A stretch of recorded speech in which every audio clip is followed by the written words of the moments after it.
হাত শয়তানের হাত হয়ে গেছে, ওর পা শয়তানের পা হয়ে গেছে, ওর সমস্ত অঙ্গ প্রত্যঙ্গ শয়তানের উপরে সুবুদ্ধা হয়ে গেছে।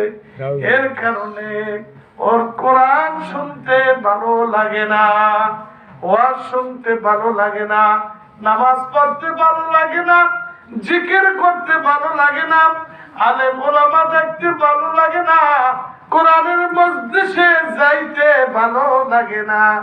একমাত্র কারণ হচ্ছে ওর কলমের মধ্যে শয়তান বসে গেছে। বলেন নাউজুবিল্লাহ। যার কলমের মধ্যে শয়তান বসে যায়, তার পা শয়তানের পা হয়ে যায়, তার চক্ষু শয়তানের চক্ষু হয়ে যায়, তার হাত শয়তানের হাত হয়ে যায়, তার কর্ণ শয়তানের কর্ণ হয়ে যায়। তার জবানের দ্বারা আল্লাহর জিকির করতে পারে না, কিবা পুরুষ কিবা মহিলা। বলেন নাউজুবিল্লাহ। বুঝতে পারছেন? যাদের কলমের মধ্যে শয়তান বসে যায়, কিবা পুরুষ কিবা মহিলা। অনেক মহিলারা আছে রমজান মাসে একটু কোরআন পড়ে, ঠিক না? কি মাসে? রমজান মাসে, আর কোরআন পড়ে না।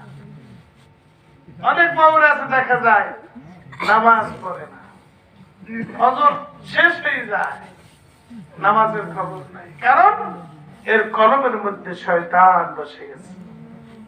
পর্দা পুশিদা ভালো লাগে না, রাসূলের কোন আদর্শ ভালো লাগে না, একমাত্র কারণ হচ্ছে ওর কলমের মধ্যে শয়তান বসে গেছে। কলমের মধ্যে যে শয়তান বসে যায়, তার কর্ণ শয়তানের কর্ণ হয়ে যায়। দেখেন না, মোবাইলের জাতি সাহেবের লেঙ্গুর কর্ণের মধ্যে ঢুকিয়ে দিয়া হাঁটতে থাকে, চলতে থাকে সব সময়ের জন্য।